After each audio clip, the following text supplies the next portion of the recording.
Alright, in this video we need to take care of a few more methods inside of actor, and then we'll be ready to get an actual actor instance ready and working inside of our scene. Now the two remaining methods that we need to address are the methods which will allow us to get random screen positions and random directions. So what we'll do, since we do have a little bit of static actor management currently in existence here in the actor class, we'll simply add two more methods. This time we'll make these methods static, and we'll use the methods for plotting random points and for setting random directions. The first method that we'll create is actually going to be called getRandomPosition. So let's jot some of this method down. We'll make a public method. The method will of course be static. We're going to return a vector2, so we'll represent the position using a return. So we'll give ourselves a vector2 return type. The method name is going to be getRandomPosition. Now when we're getting a random screen position, one thing we need to take into account is the size of the current screen. Here inside of Actor, we can't easily look out to game because currently we have instance fields on game. So rather than looking out and looking for the screen size, instead we'll have the screen size passed in to us here inside of the method. So what that means is we'll set up a couple of parameters to give ourselves a range. We'll set up the first integer parameter as range x, and a second integer parameter as range y. That'll take care of our method signature. Now we can block in the method body and put together the method code itself. We're only going to have a single statement here, so we'll do this directly in line with the return for the method. So we'll say return a new vector2, and then we'll assemble this vector2 using our random object we had instantiated earlier. So what we'll do is we'll look at random, we'll call upon its next method, then inside of next we'll use the second overload to allow us access to a range. So we can specify range in 0 to the exclusive bound of the item we would like. If we're being passed in a screen resolution, this works perfect since, for example, we have a game screen resolution of 800 pixels in width. If we pass in the value 800 to random here, that will give us a random number back in the range of 0 to 799. Again, since the upper bound here is exclusive, that means we'll never actually reach 800, which works well because we have pixels 0 to 799. 800 would actually be off screen. So that means for our max value, we'll be passing in the range x value, and then simply leveraging the exact same principle for the y component, random.next, passing in range y. So that parenthesis takes care of the call to random. An additional parenthesis will take care of the call that is creating our vector2. We'll terminate that statement, and that is all we need to take care of for getRandomPosition. Now we can move on and put together the second method. This will be used for calculating a random direction. We'll call this method getRandomDirection. We'll have the same method modifiers with public and static. And grab just a little bit of spelling there on static. We are again going to be returning a vector2 since our direction on our actor is currently stored as a vector2. So public static vector2, the method name will be getRandomDirection. And then we're not going to worry about passing in parameters because the idea is that we'll take in any direction up to 360 degrees, or to visualize it a complete circle. We don't need to pass in any parameters saying what parts of a circle we'd like. We don't have to worry about space like we do in terms of screen location. Alright, so we'll block in our method body.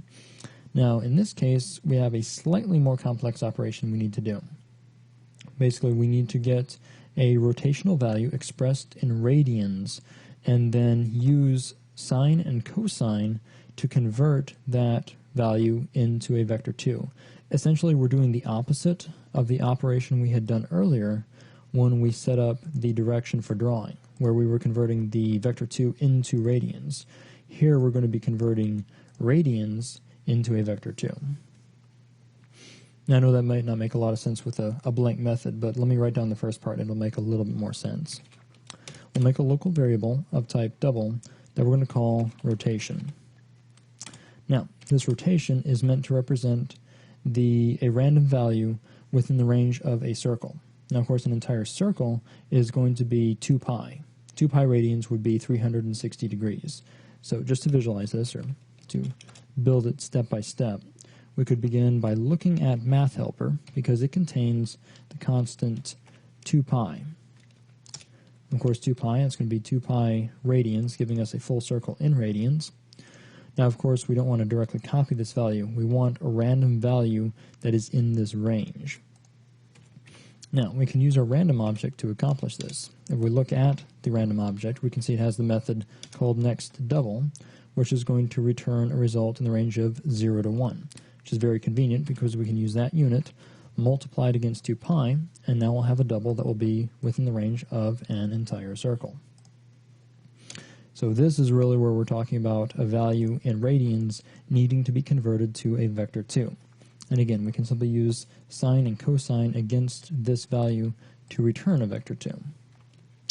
So what we'll do is at this point we're getting down to the last statement, so we will assemble the return for the method. So we'll say return a new vector 2. Then for the x component, we will find the cosine of rotation. That can be done with math.cos for cosine, where we'll pass in our value for rotation. Now, of course, cosine here is going to return a double. Our vector 2 is storing float components, so we'll cast this to float before we store it. Now, we can do very much the same thing for the y component, only we'll be looking for math.sine in order to find y. And this time, or rather again, we'll be looking at a rotational value for the value in radians. Once we calculate the sine, we'll cast that result to float in order to store it into the vector 2. Then we'll drop in one additional parenthesis to close off the creation of the vector 2, and that will take care of our return statement. So with these two methods in place, we should now have our actor class completed, both in static methods and in instance methods. So it's now time to turn our attention to the game class so we can instantiate and see an actor in action. So, jumping back over here to the game class, the first place we need to go is the load content method. Now, inside of load content, we'll take care of creating any actors that we may need inside of the scene. Now, if you remember, the actor class requires a texture to be fed to it in order to create it. So we're going to need our texture loaded before we work on actors themselves. We'll do that using a local variable here inside of load content.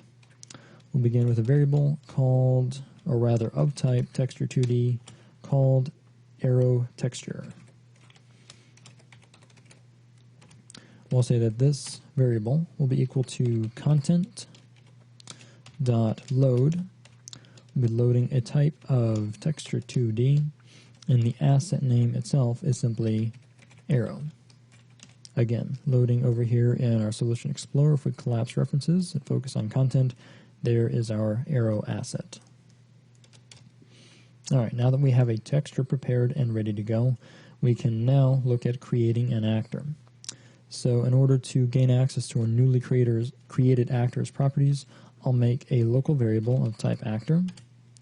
This is going to be, if you want to call it the main actor, we're going to assign other things to be looking at this actor, so we're going to call it leader.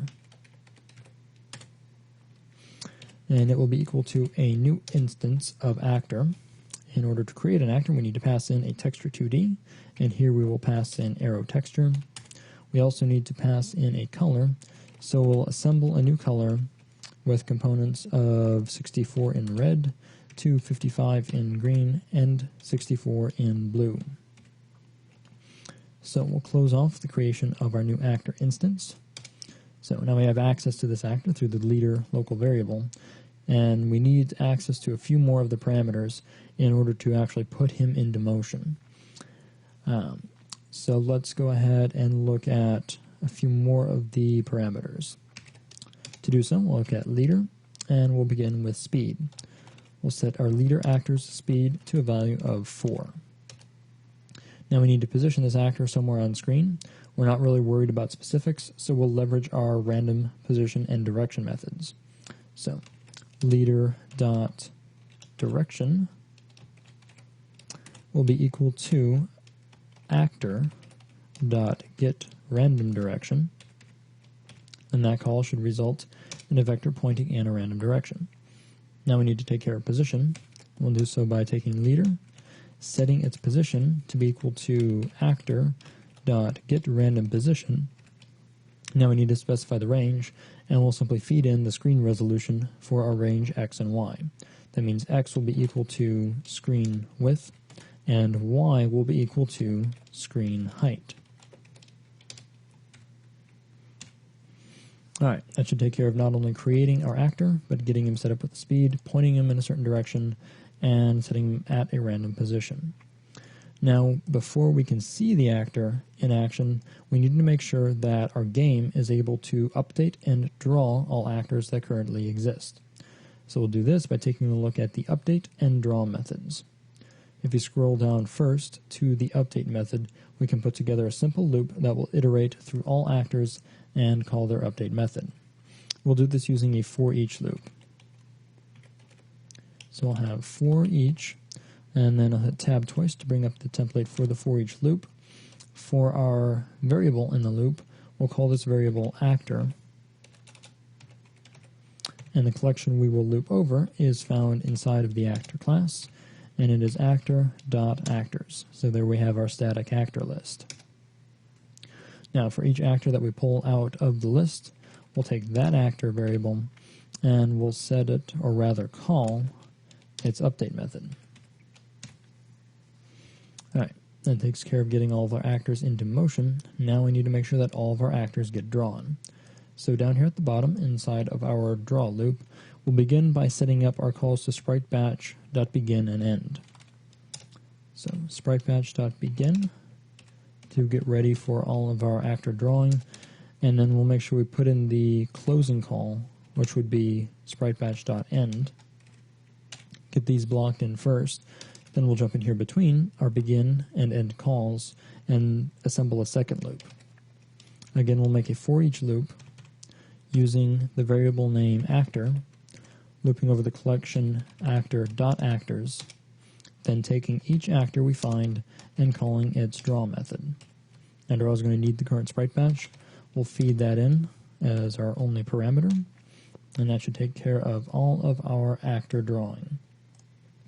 Now at this point we should finally be able to see a result on screen. So let's build and run the game, and we can see that there goes an actor flying off screen.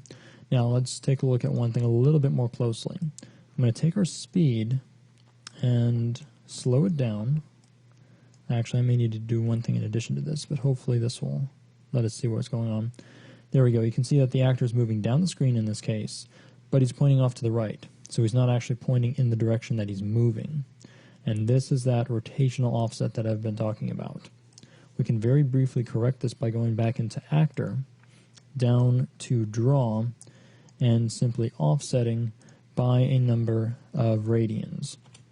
If we're thinking about an entire circle in terms of 2 pi, we could find 90 degrees by doing half pi.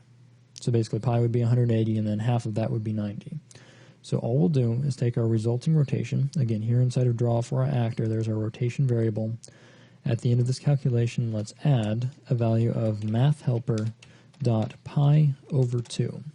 And that should add that additional 90 degrees onto our rotation and take care of our direction. So let's jump in and test, and now we can see we have our actor moving towards the edge of the screen, but this time he's pointing in the direction that he's moving, and then slowly fades off screen. Now, since we're going to be dealing with various behaviors for different actors, we're going to set up a scenario so that the actors can't stay off screen. We're going to set up screen warping so that the moment an actor goes off screen, he'll simply reappear at the opposite side of the screen. That way we don't have to worry about finding lost or off-screen actors. We'll do this inside of game.